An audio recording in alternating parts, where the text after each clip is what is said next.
شرط اول ہے محمد کی غلامی، دین حق کی شرط اول ہے، اسی میں ہو اگر خامی تو سب کچھ نامکمل ہے، اسی میں ہو اگر خامی تو سب کچھ نامکمل ہے، دیار عشق میں اپنا مقام پیدا کر،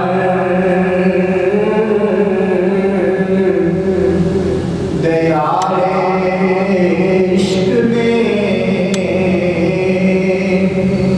اپنا مقام پیدا کر،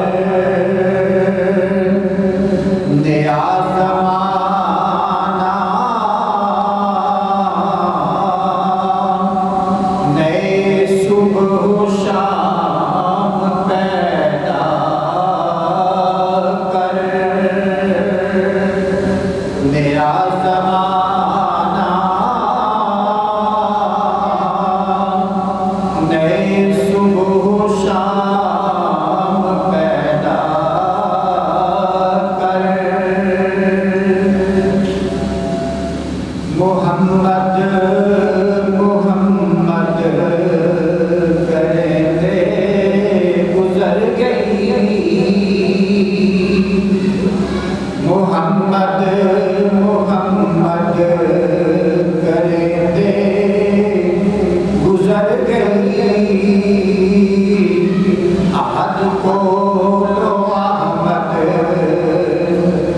گلیندے گزر گئی، عہد کو لو احمد گلیندے گزر گئی،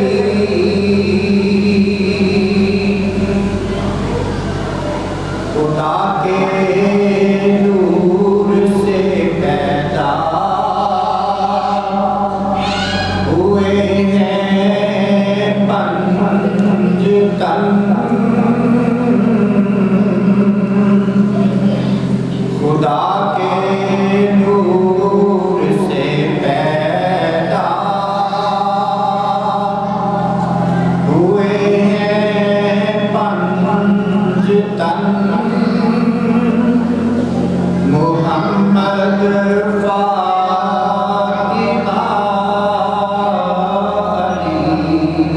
علی اور حسین و حسن،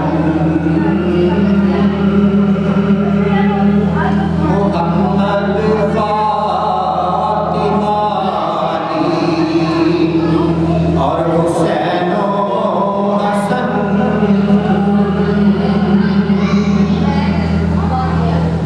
نحمدہ ونصلی علی رسولہ الکریم، اما بعد فاعوذ باللہ من الشیطان الرجیم، بسم اللہ الرحمن الرحیم، محمد رسول اللہ والذین معہ اشداء علی الکفار رحماء بینہم، صدق اللہ العظیم و صدق رسولہ النبی الکریم، والصلاة والسلام علی سیدنا و سید الانبیاء والمرسلین وعلی آلہ وصحبہ وازواجہ وآل بیتہ اجمعین، اما بعد فاعوذ باللہ من الشیطان الرجیم، بسم اللہ الرحمن الرحیم، معزز اور محترم حاضرین، اللہ رب العزت کا بے حد و حساب شکر ہے کہ اس کی دی ہوئی توفیق کے ساتھ آج ہم اس جامع مسجد میں حاضر ہیں۔ اللہ پاک سے دعا ہے کہ اللہ پاک ہماری حاضری کو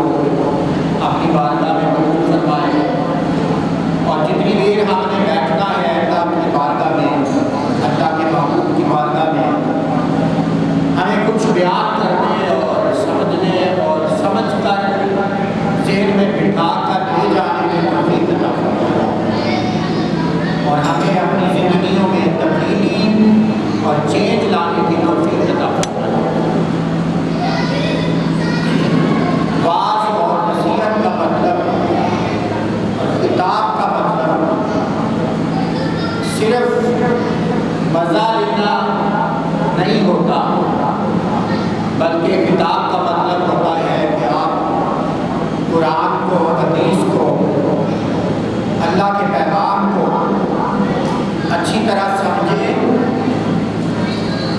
اور پھر اس حکم کو، اس پیغام کو اپنی زندگیوں میں اتاریں، اپنے عمل کو، اپنے سیرت و کردار کو، اپنے اٹھنے بیٹھنے کو، اپنے چلنے پھرنے کو اللہ اور اللہ کے رسول صلی اللہ علیہ وسلم کے حکموں کے مطابق ڈالیں، اور جو تقاضا اللہ رب العزت اور قرآن و حدیث ہم سے کرتا ہے ہم اپنی زندگیوں کو اس کے مطابق بنائیں۔ اگر بناتے ہیں، کچھ تبدیل کرتے ہیں، کچھ چینج کرتے ہیں تو ہمارا بیٹھنے کا مقصد پورا ہوتا ہے، اور اگر ایسا نہیں ہے تو پھر سارا کچھ فضول اور رائے گاہ جائے گا۔ قرآن مجید کی آیت کریمہ میں نے وہ تلاوت کی ہے، اس سے بات کا آغاز کرتا ہوں، اور آج میں جتنی بھی گفتگو کروں گا وہ قرآن ہوگا یا حدیث پاک ہوگا۔ ہم قصے کہانیاں اور ادھر ادھر کے شعر و شاعری پر نہ یقین رکھتے اور نہ ہی اس طرف جائیں گے۔ جب اللہ رب العزت نے یہ فرما دیا ہے کہ قرآن مجید کے اندر ہم نے ہر خشک اور تر چیز کو بیان کر دیا ہے، پھر ہمیں ادھر ادھر جانے کی ضرورت نہیں۔ اللہ پاک نے جب کائنات نہ تھی اس وقت سے لے کر جب کائنات ختم ہو جائے گی اور قیامت برپا ہو جائے گی، اور قیامت کے بعد جو کچھ ہوگا وہ سارا کچھ رب کائنات نے جب قرآن مجید میں بیان کر دیا ہے تو پھر ہمیں ادھر ادھر جانے کی ضرورت نہیں ہے۔ تو قرآن مجید کی ایک آیت کریمہ کا چھوٹا سا حصہ میں نے پڑھا ہے، محمد رسول اللہ۔ اللہ پاک فرماتے ہیں محمد اللہ کے رسول ہیں، والذین معہ اشداء علی الکفار رحماء بینہم، اور آپ کے جو ارد گرد بیٹھنے والے لوگ ہیں، اشداء علی الکفار وہ کافروں پر سخت ہیں، رحماء بینہم اور آپس میں رحم دل ہیں۔ جو آیت کریمہ بھی ہم پڑھیں گے، جس پر بھی بات کریں گے، ساتھ ساتھ ہمیں اللہ پاک اس میں پیغام کیا دے رہا ہے، ہمیں اپنے کردار کو کس طرح بدلنے کی دعوت دے رہا ہے، اس کو بھی ساتھ ساتھ سمجھیں گے۔ تو فرمایا کہ محمد رسول اللہ، محمد اللہ کے رسول ہیں اور میرے محبوب کے جو ساتھی ہیں وہ آپس میں رحم دل ہیں اور کافروں پر سخت ہیں۔ تو ہمیں میسج کیا ہے، ہمیں پیغام کیا ہے کہ اے ایمان والو، اے مومنوں، اے مسلمانوں، سب سے پہلا میسج اور پیغام آپ کو یہ ہے کہ اگر آپ سمجھتے ہو کہ میں محمد مصطفیٰ کا امتی ہوں، اگر آپ سمجھتے ہو کہ میں عاشق رسول ہوں، اگر آپ سمجھتے ہو کہ آپ محمد مصطفیٰ کو ماننے والے ہیں، تو سب سے پہلے آپ اپنے آپ کو دیکھو کہ کیا آپ آپس میں رحم دل ہو یا نہیں ہو۔ اگر تم آپس میں رحم دل نہیں ہو تو پھر تمہیں محمدی کہلانے کا حق حاصل، پھر تمہیں مصطفی کہلانے کا حق حاصل نہیں ہے، ایون کہ جہاں تک کہ تمہیں مسلمان کہلانے کا بھی حق حاصل نہیں ہے۔ مسلمان بننے سے پہلے، مسلمانی کا دعویٰ کرنے سے پہلے، محمدی ہونے کا دعویٰ کرنے سے پہلے، مصطفی ہونے کا دعویٰ کرنے سے پہلے اپنے من میں جان کر دیکھو کہ کیا تم آپس میں رحم دل ہو یا نہیں، اور کافروں پر سخت ہو یا نہیں۔ ایک بات، ایک میسج تو یہ، تو ہمیں رک کر کے سوچنا ہے، اپنے آپ کو دیکھنا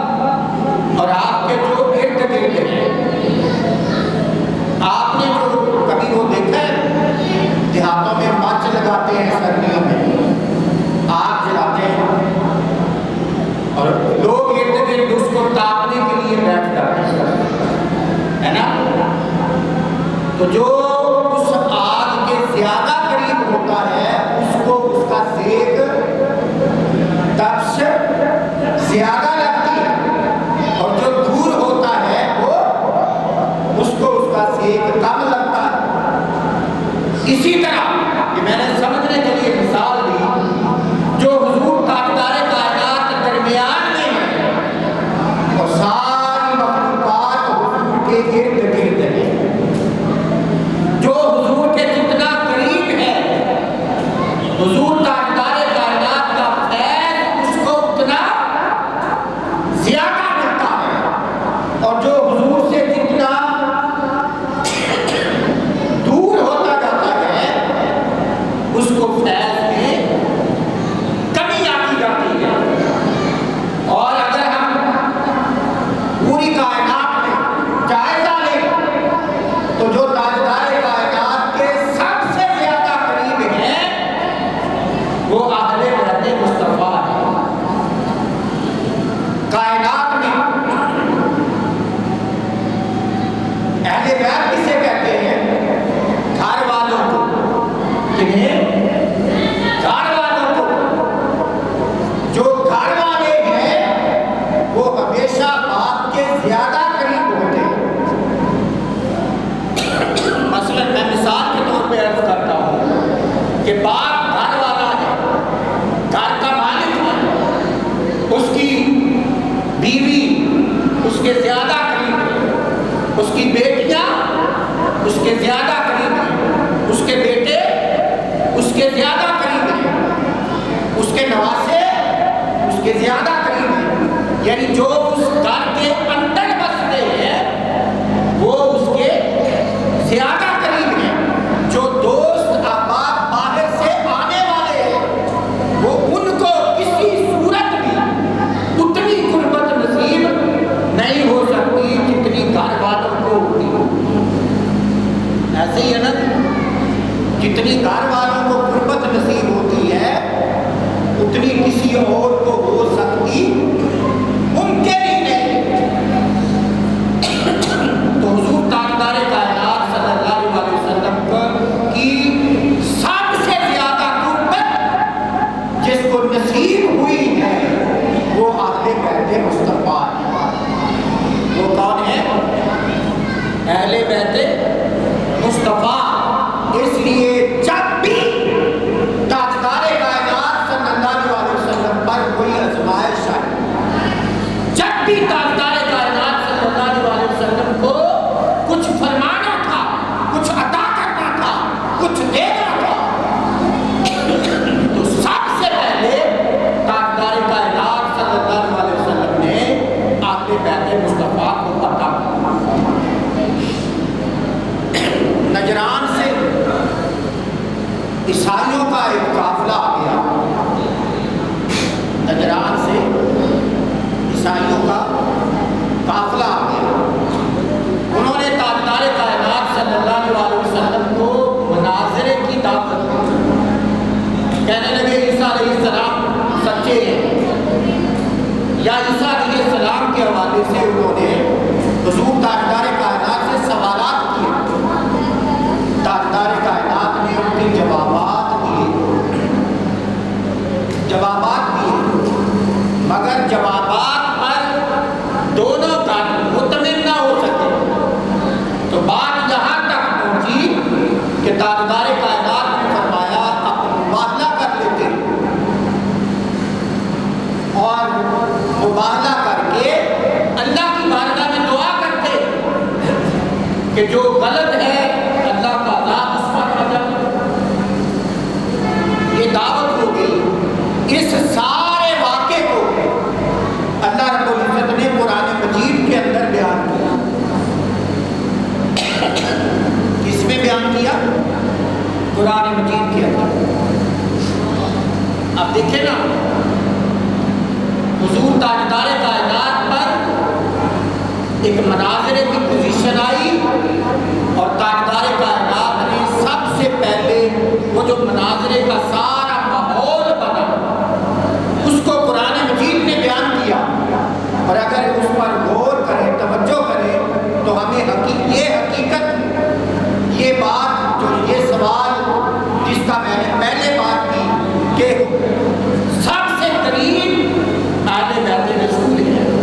اس کا جواب ہمیں مل جاتا ہے۔ تاجدار قبول ساری پوزیشن کو اللہ پاک نے بیان کیا، فرمایا کل تعالوا ندعو ابناءنا وابناءکم، میرے محبوب آپ ان عیسائیوں کو جو مباہلہ کرنے کے لیے آئے ہیں ان کو آپ فرمائیے کہ آئیں ہم بلاتے ہیں، آئیں ہم بلاتے ہیں۔ فَقُلْ تَعَالُوا نَدْعُو أَبْنَاءَنَا، اپنے بیٹوں کو، وَأَبْنَاءَكُمْ اور تمہارے بیٹوں کو۔ بڑی خاص بات اور بڑی توجہ طلب بات ہے کہ یہاں فکرہ اس طرح ہونا چاہیے تھا کہ تاجدار کائنات فرماتے میں اپنے بیٹوں کو بلاتا ہوں اور تم اپنے بیٹوں کو بلاؤ۔ اللہ پاک نے اس طرح بیان نہیں کیا، حضور فرما رہے ہیں آئے ہم بلاتے ہیں۔ ان عیسائیوں کو بھی یہ نہیں فرمایا تم بلاؤ اور ہم بلاتے ہیں، بلکہ فرمایا آئے ہم بلاتے ہیں۔ آئے ہم بلانے میں دوری کا خاتمہ ہے۔ تاجدار کائنات فرما رہے ہیں ان کو یہ پیغام اور یہ میسج دے رہے ہیں کہ یہ نہ سمجھنا کہ ہم تمہارے بیٹوں کو، تمہاری ازواج کو، تمہاری خواتین کو کم اہمیت دیتے ہیں، ہم اپنے کو بعد میں دیکھتے ہیں، ساری انسانیت کو پہلے دیکھتے ہیں۔ آپ اپنے آپ کو ہم سے دور نہ سمجھیں، الگ نہ سمجھیں، آپ اور ہم دونوں ایک ہیں۔ یہاں پر تاجدار کائنات نے ان کے جو دوری کا تصور تھا اس تصور کو بھی مٹا دیا اور قربت کا اتنا احساس دیا کہ یہ نہ سمجھنا کہ تمہارے بیٹوں میں اور ہمارے بیٹوں میں کوئی فرق ہے۔ ہم جتنی اہمیت اپنے بیٹوں کو دیتے ہیں اتنی ہی تمہارے بیٹوں کو بھی دیتے ہیں۔ اس لیے فرمایا آئے ہم بلاتے، آئے ہم بلاتے، یہ نہیں فرمایا میں اپنے بیٹوں کو بلاتا ہوں تم اپنے بیٹوں کو بلاؤ، یہ نہیں فرمایا، فرمایا آئے ہم بلاتے۔ کتنی یہ تصور ہے اپنائیت کا جو اللہ پاک دینا چاہتا ہے۔ ابنانا و ابناکم و نسانا و نساکم و انفسنا و انفسکم ثم نبتہل و نجعل لعنت اللہ علی الکاذبین۔ فرمایا تم اپنے بیٹوں کو بلاؤ، ہم آئے ہمارے بیٹوں کو اور تمہارے بیٹوں کو بلاتے ہیں، تمہاری عورتوں کو، ہماری عورتوں کو اور اپنی تمہاری عورتوں کو بلاتے ہیں، تمہارے جانوں کو اور اپنی جانوں کو ہم بلاتے ہیں۔ اور پھر کیا کرتے ہیں؟ ہم نبتہل مباہلہ کرتے ہیں، اللہ کی بارگاہ میں بٹھا کے دعا کرتے ہیں۔ میسج تھا کہ جب تک ہم اکٹھے ہیں، جب تک آپ مقابلے میں آتے نہیں ہیں اس وقت تک ہم اکٹھے ہیں، اور اگر تم نے بات نہ مانی، مقابلے میں آ گئے تو پھر سن لو، پھر مقابلہ مباہلہ ہوگا، پھر اپنائیت ختم ہو جائے گی، پھر اپنائیت ختم ہو جائے گی، پھر تم ہو جاؤ گی، ہم ہو جائیں گے، پھر ہم سب ہم نہیں رہیں گے، پھر تم ہو جاؤ گے، ہم ہو جائیں گے، پھر مقابلہ ہوگا، پھر مباہلہ ہوگا، پھر دیکھنا جھوٹا جھوٹا ثابت ہو جائے گا اور سچا سچا ثابت ہو جائے گا۔ اب بڑی توجہ طلب بات ہے کہ اس مباہلے کے لیے تاجدار کائنات صلی اللہ علیہ وسلم نے اپنی ازواج مطہرات کو نہیں بلایا۔ کن کو بلایا؟ خود آئے، انفسنا، خود آئے، انفسکم، اور ان کی طرف سے لوگ آئے اور مولا علی کو ساتھ بلایا۔ خود آئے، مولا علی کو بلایا، سیدہ فاطمہ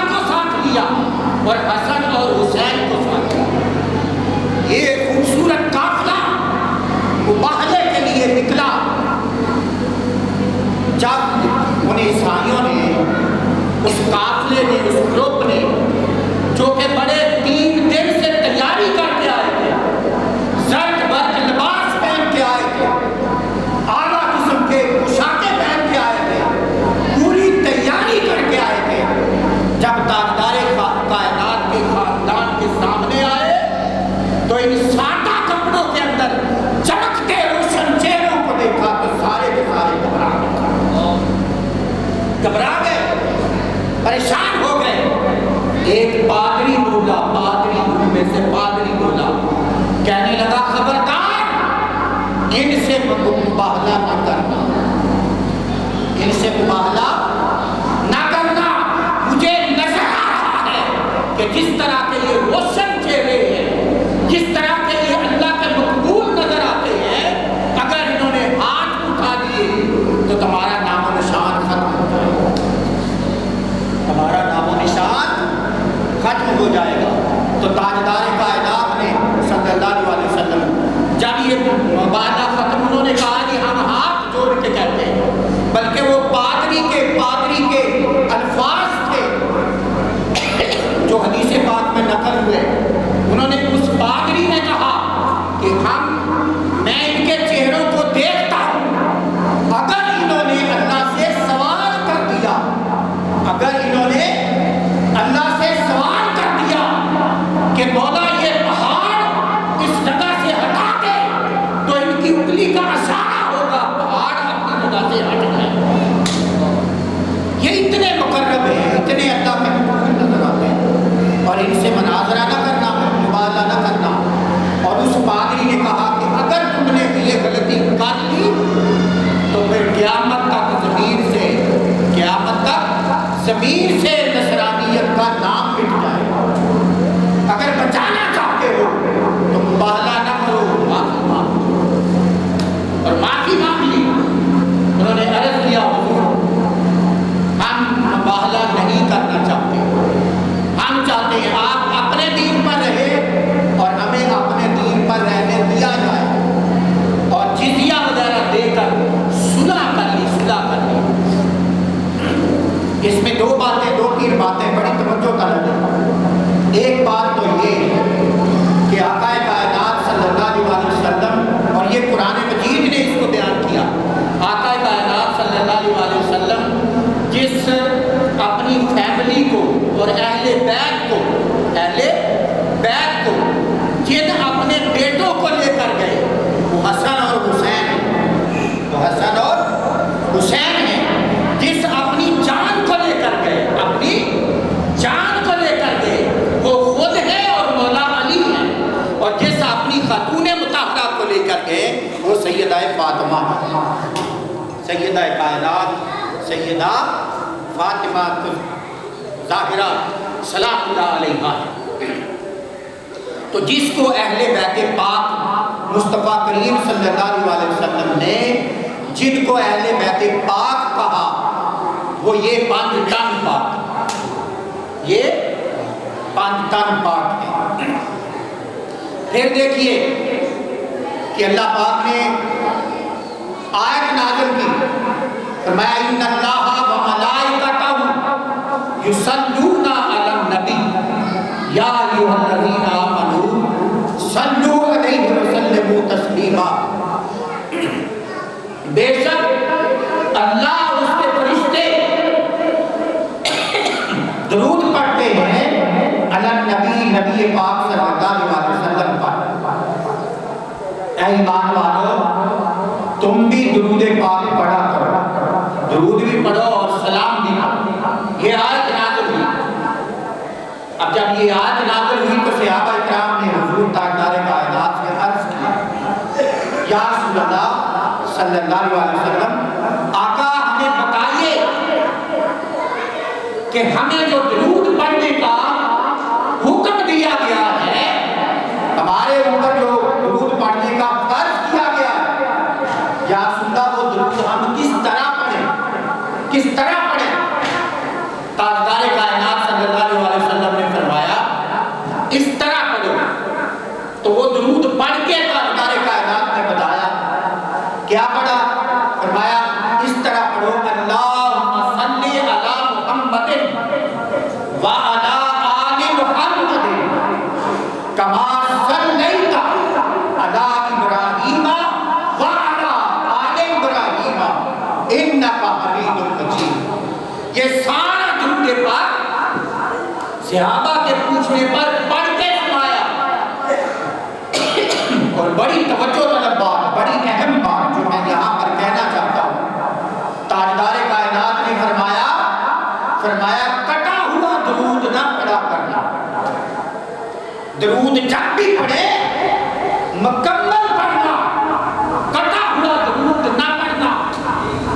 صحابہ نے عرض کیا یا رسول اللہ کٹا ہوا درود کیا ہے؟ تو آقا علیہ السلام نے فرمایا اگر تم کہو اللہم صلی علی محمد،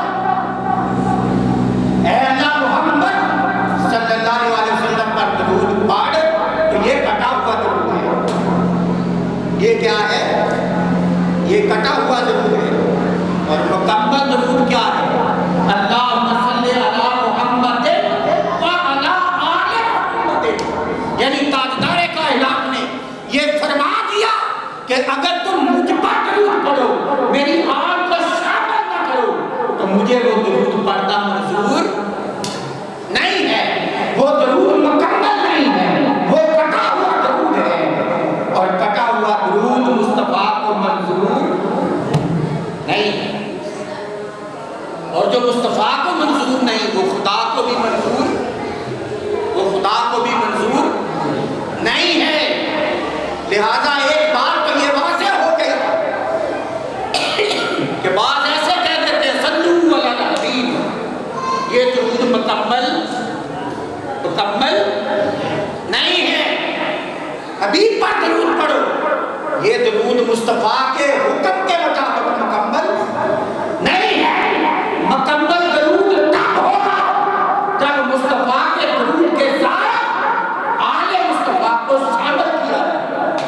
اگر آل مصطفیٰ درود کے اندر شامل نہیں ہے تو وہ درود مولا تاجدار کائنات کو قبول نہیں ہے۔ جو تاجدار کائنات کو قبول نہیں ہے وہ مولا کو بھی قبول نہیں ہے۔ تو ساری عمر اگر کوئی درود پڑھتا رہے مگر صرف محمد پر پڑھتا رہے تو اللہ اس درود کو قبول نہیں فرماتا، اور نہ وہ درود مکمل ہے۔ درود مکمل تب ہوتا ہے جب محمد کے ساتھ آل محمد شامل ہوتے ہیں۔ اور دوسری بات، درود کے بغیر نماز ہوتی ہے؟ درود نہ پڑھے تو نماز نہیں ہوتی، اور درود مکمل نہ پڑھے تو تب درود نہیں ہوتا۔ درود مکمل نہ پڑھے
ایمان بھی کمزور ہے. اگر اہل بیت سے تعلق مضبوط ہے تو ایمان بھی مضبوط ہے. اور یہ بات اچھی طرح سمجھ لیں اور ذہن میں بٹھا لیں کہ شیطان کسی کی نماز پر حملہ نہیں کرتا. شیطان کسی کی باز تبلیغ پر حملہ نہیں کرتا. شیطان کی کوشش ہوتی ہے کہ درخت کو نہ کاٹا جائے، جڑ کو کاٹا جائے. شیطان کا حملہ کہاں ہوتا ہے؟ جڑ پر، تاکہ جڑ کٹ جائے تو اوپر درخت خود ہی سوکھ جائے. درخت خود سوکھ جائے تو جڑ کیا ہے؟ جڑ ایمان ہے. اور ایمان فقط محبت اہل بیت کا نام ہے. اگر تعلق اہل بیت نہیں، محبت اہل بیت نہیں ہے تو ایمان نہیں ہے. اور اگر ایمان نہیں ہے تو کچھ بھی نہیں، کچھ بھی نہیں. اور میں عرض یہ کہہ رہا تھا کہ آج سب سے بڑا حملہ شیطان کا ہمیشہ سے حملہ، ابتدا سے لے کر اور قیامت تک شیطان کا سب سے بڑا حملہ ایمان پر ہوتا ہے. کیونکہ جس کا ایمان جاتا رہا اس کا کچھ بھی نہیں بچا. اس کا تو گھر اجڑ گیا. اس کی نمازیں، روزے، حج، زکاتیں، تسبیحاں سارا کچھ جاتا رہا.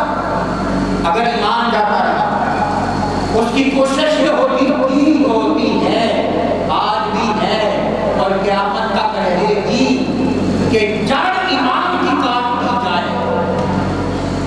اور اس کی کوشش ہے کہ امت مسلمان نے اہل بیت پر ایمان کو متزلزل کر دیا ہے. اہل بیت پر جو مسلمانوں کا ایمان ہے، جو عقیدہ ہے، اس کو تباہ و برباد کر دیا جائے. شیطان یہ چاہتا ہے اور آج اس کی ساری محنت اسی پر ہو رہی ہے. اور بڑی پتے کی بات میں آپ کو بتانا چاہتا ہوں، توجہ سے سمجھ لیں. حملہ کہاں ہوگا؟ کوئی یہ نہیں کہے گا، کوئی یہ نہیں کہے گا کہ حسین نے مدد کیا. دبے لفظوں میں کہے گا اگر حسین کو کربلا میں نہ بھی جاتے تو کیا؟ یعنی کردار حسین پر انگلی اٹھائی جائے، دبے لفظوں میں اٹھائی جائے. جس کے الفاظ میں وہ مولوی، جس کے الفاظ میں، جس کی تقریر میں تھوڑا سا نرم گوشہ نظر آئے یزید کے لیے، وہ سمجھ لو یہ پکا بے ایمان اور منافق. یزید کے لیے اگر تھوڑا سا نرم گوشہ ہو تو اس کا مطلب سمجھئے کہ اس کے دل میں محبت حسین نہیں، بغض حسین. یہ ایمان پر حملہ ہے کہ